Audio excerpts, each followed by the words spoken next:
Bismillahirrahmanirrahim.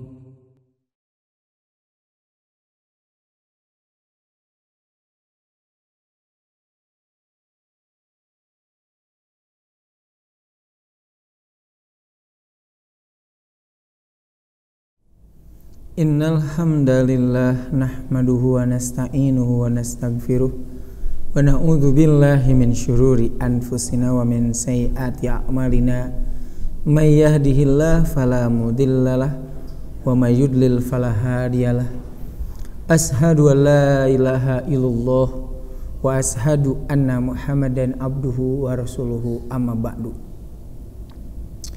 Para pecinta kajian online PC Belendah yang dirahmati oleh Allah Subhanahu wa taala, alhamdulillah pada saat ini kita berjumpa kembali di kajian ayat-ayat yang didahului oleh ungkapan ya ayyuhalladzina amanu.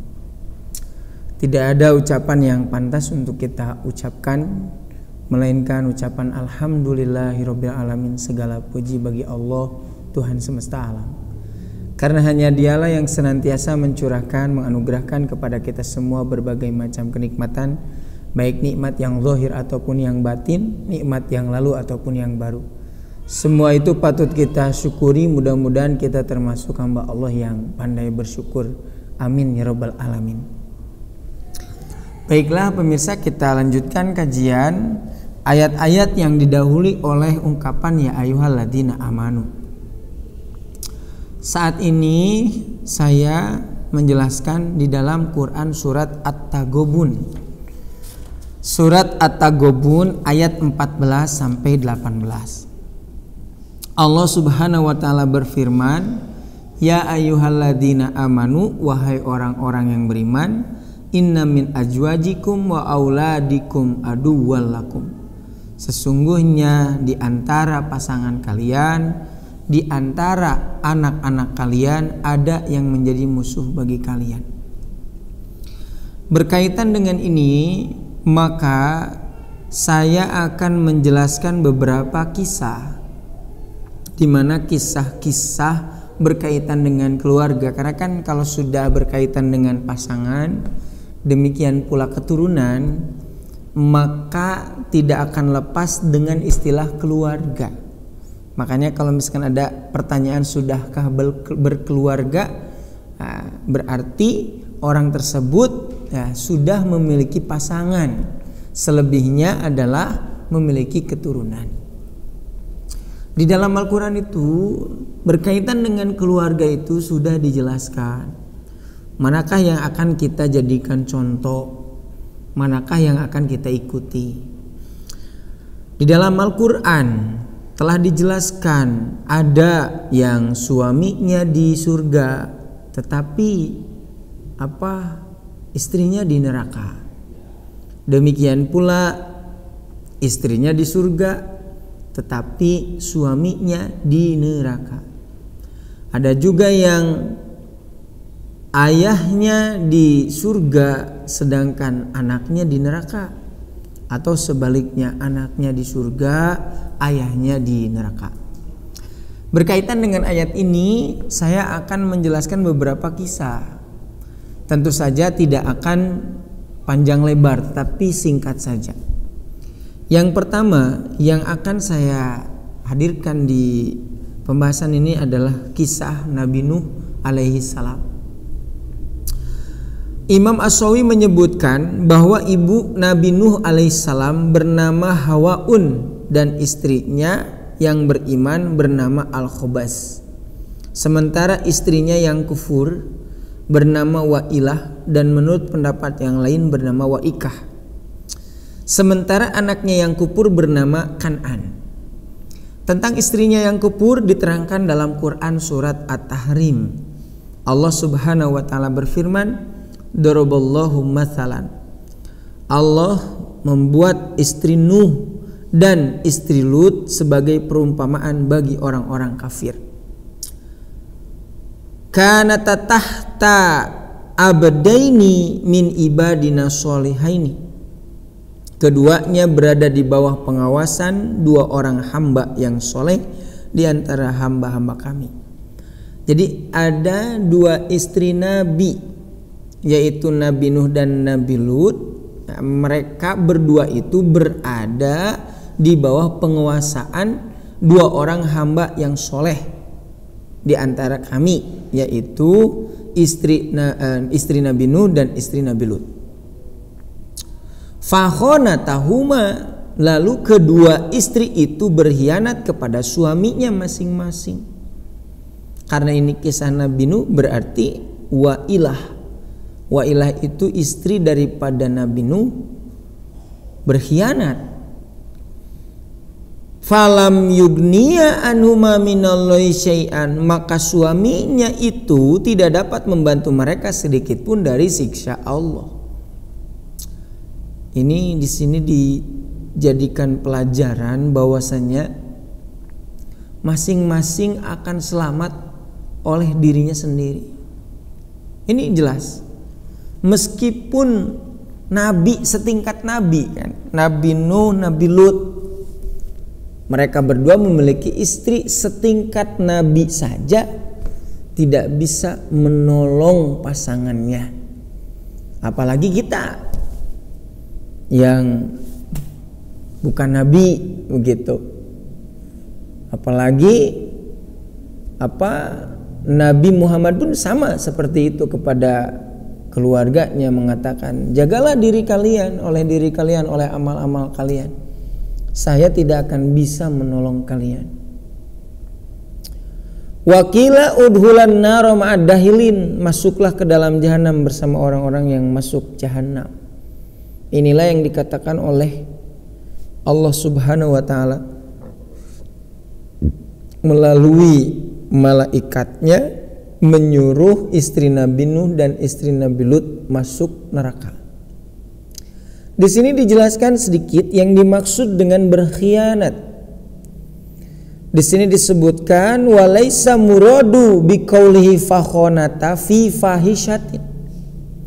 Yang dimaksud mereka berdua berkhianat itu bukanlah pada pekerjaan fahisah zina, bal fiddin, tetapi pada agama. Kenapa? Fa inna nisa'al anbiya'i maksumatun anil wuku'i fil fahisah li hurmatil anbiya.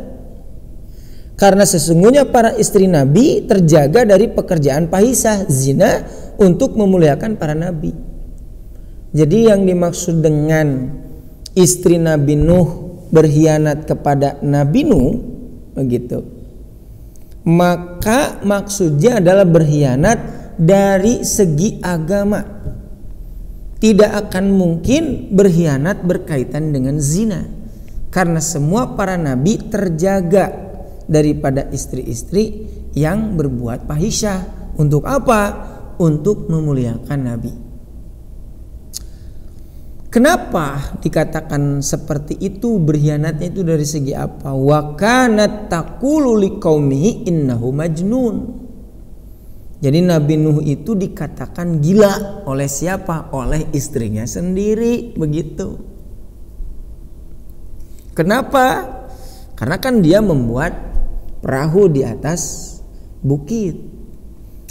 Kalau membuat perahu di dekat pantai itu jelas dapat diterima begitu. Sedangkan membuat perahu di atas bukit, makanya istri Nabi Nuh mengatakan kepada kaumnya, kaum Nabi Nuh itu, bahwasanya Nabi Nuh gila. Nah, di sini jadi pelajaran bahwasanya perintah Allah Subhanahu wa taala itu mesti diimani. Pasti yang ada pada Allah Subhanahu wa taala itu pasti benar. Dan itu perlu yang namanya keyakinan. Tanpa keyakinan, tanpa keimanan, susah untuk diterima atas apa yang Allah Subhanahu wa taala perintahkan. Nah, itu berkaitan dengan istrinya. Tentang anaknya yaitu Kan'an dikisahkan bahwasanya Nuh telah diperintahkan oleh Allah Subhanahu wa taala untuk membuat perahu dan menaikkan ke perahu dari binatang berpasang-pasangan. Bawa keluargamu kecuali yang tidak beriman, dan juga bawa orang-orang yang beriman. Di dalam Quran surat Hud ayat 40, hatta idza jaa amruna hingga apabila perintah kami datang, wa farat tanur, dan dapur telah memancarkan air, maksudnya bumi, kulnah mil fiha min kullin, kami berfirman, muatkanlah ke dalam bahtera itu min kullin zaujainis nanaini, dari masing-masing binatang berpasang-pasangan, wa ahlaka illa man sabaqa alaihil qaul, dan keluargamu kecuali orang yang telah terdahulu ketetapan terhadapnya, demikian pula wa man amana wa ma amanahu ma'ahu illa qalil, demikian pula muatkan pula orang-orang yang beriman dan tidak beriman bersama Nabi Nuh kecuali sedikit. Jadi sedikit yang beriman kepada Nabi Nuh itu yang mengikuti dan masuk ke perahu. Allah menyuruh naik perahu dengan menyebut bismillah saat berlayar dan berlabuh. Ini juga dijelaskan dalam Quran surat Hud ayat 41. Wa qala irkabu fiha bismillahi majreha wa mursaha inna rabbi laghafurur rahim. Dan Nuh berkata, naiklah kamu sekalian ke dalamnya, ke dalam perahu dengan menyebut nama Allah di waktu berlayar dan berlabuhnya. Sesungguhnya Tuhanku benar-benar Maha Pengampun lagi Maha Penyayang. Perahu itu berlayar dalam gelombang laksana gunung. Anak Nuh alaihissalam berada di tempat jauh terpencil. Nuh alaihissalam memanggil anaknya. Ini dijelaskan di dalam Quran surat Hud ayat 42. Hiya tajri bihim fi maujin, dan bahtera itu berlayar membawa mereka dalam gelombang laksana gunung, bi maujin kal jibal. Wa nada Nuhun ibnahu, dan Nuh memanggil anaknya. Wa kana fi ma'zilin, sedangkan anaknya itu berada di tempat yang jauh terpencil. Nabi Nuh mengatakan, ya bunayya, hai anakku. Bahasanya juga ya bunayya, ini litarohum, untuk menyatakan bahwa Nabi Nuh sayang kepada anaknya meskipun anaknya itu mengkhianati ayahnya. Ya bunayya irkab ma'ana, naiklah ke kapal bersama kami, wala takun ma'al kafirin, dan janganlah kamu berada bersama orang-orang yang kafir. Jadi Nabi Nuh tidak berputus asa untuk mengajak anaknya, untuk mengajak keselamatan kepada anaknya. Kenapa? Karena masih hidup, anaknya itu masih hidup. Jadi kalau misalkan dalam kondisi gelombang laksana gunung itu tidak menjadikan sikap tidak sayang kepada anaknya, tidak mengatakan seperti ini, wayahna, karena kamu itu berkhianat kufur kepada saya tidak akan menolong kamu. Tidak seperti itu. Nabi Nuh itu tetap menyatakan, mengajak kepada kebenaran, bahwasannya berhenti dari berdakwah itu adalah ketika ada yang menyampaikan dan al-mad'u yang didakwahi, yang diajak itu, mereka itu sudah tidak ada. Jadi pendakwah berhenti berdakwah kalau dihentikan oleh Allah. Demikian pula al-mad'u, ya, al-mad'u yang diajak juga begitu. Dihentikan oleh Allah Subhanahu wa taala, maksudnya untuk diajak sudah tidak berlaku lagi bagi yang sudah mati. Jadi berdakwah itu berhenti ketika dihentikan oleh Allah Subhanahu wa taala. Maka anak Nuh alaihissalam berkata, aku akan mencari perlindungan ke gunung yang dapat melindungiku. Walah, anak Nuh itu mengatakan seperti itu. Nuh berkata, tidak ada yang dapat melindungi hari ini dari adab kecuali Allah saja. Jadi dikiranya akan selamat begitu. Karena belum pernah di mata anak Nabi Nuh air melebihi daripada gunung begitu. Tidak pernah. Dan itu sulit untuk untuk diterima oleh akal. Ya, diterimanya juga harus dengan keimanan begitu.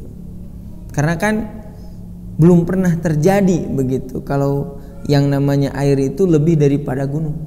Dan ini dijelaskan oleh siapa? Oleh Allah Subhanahu wa taala. Quran surat Hud ada ayat 43 menjelaskan qala sa'awi ila jabal. Anaknya menjawab, aku akan mencari perlindungan ke gunung. Yasimuni minal ma, yang akan melindungi menjagaku dari air bah itu. Qala, maka Nuh berkata, la asimal yauma min amrillah illa man rahim. Tidak ada yang melindungi hari ini dari azab Allah selain Allah saja yang Maha Penyayang. Wahala bainahumal mauj, dan gelombang menjadi penghalang antara keduanya.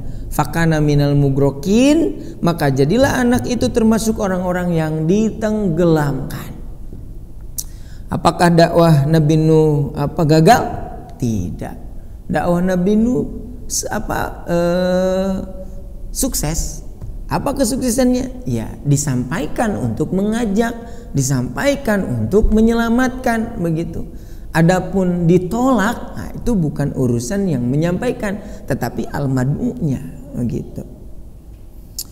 Asawi menyebutkan bahwa Allah menurunkan hujan 40 hari 40 malam, dan air juga keluar dari tanah. Jadi airnya itu dari langit, demikian pula dari tanah. Ini yang disebut dengan lillahi junudus samawat. Allah itu memiliki tentara-tentara di langit wal ard. Jadi langit tentara Allah, demikian pula bumi tentara Allah.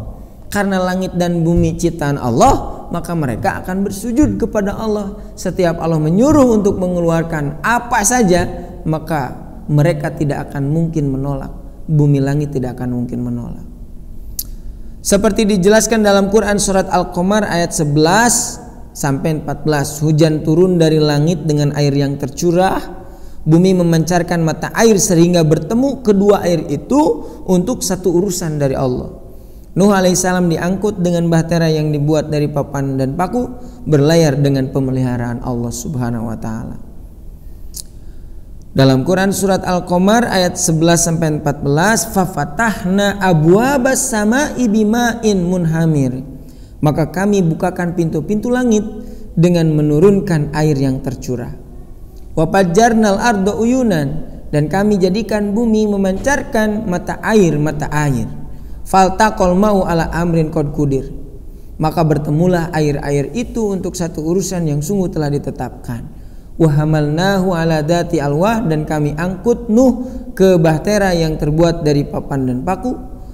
Tajri bi ayunina, yang berlayar dengan pemeliharaan kami. Jazaan liman kana kufir, sebagai balasan bagi orang-orang yang diingkari, yaitu Nuh. Sehingga air pun mencapai ke atas gunung dan terendam, serta tenggelamlah seluruhnya. Asawi menyebutkan bahwa saat air meluap, seorang ibu dari bayi yang masih kecil sangat takut terhadap keselamatan anaknya. Ia sangat mencintai sekali anaknya, lalu keluarlah dan naik ke gunung. Air sampai 1/3 gunung, ia pun naik lagi. Air sampai 2/3 gunung, ibu itu naik lagi lebih atas hingga di puncak gunung. Air itu terus naik, ibu itu mengangkat anaknya dengan kedua tangannya hingga air pun menenggelamkan keduanya. Demikian juga anak Nuh alaihissalam termasuk yang ditenggelamkan. Fakana minal mugrokin. Pemirsa, pecinta kajian online, apa yang bisa kita ambil daripada pelajaran ini? Maka bisa jadi Allah subhanahu wa ta'ala tepat ya mengatakan di antara pasangan kalian dan keturunan kalian itu ada yang menjadi musuh. Di sini bisa kalau dikaitkan keluarga Nabi Nuh itu adalah istri, demikian pula anaknya adalah musuh untuk Nabi Nuh. Pelajarannya apa? Tidak menjadikan Nabi Nuh itu keluar daripada ketaatan kepada Allah subhanahu wa ta'ala. Karena tugas daripada kita itu hanya sekedar menyampaikan, mengajak keluarga kita untuk terlindungi daripada api neraka. Barangkali itu adalah kisah Nabi Nuh yang singkat ya, mudah-mudahan kita bisa mengambil pelajarannya. Demikianlah aqulu qouli hadza wa astaghfirullah li wa lakum. Wassalamualaikum warahmatullahi wabarakatuh.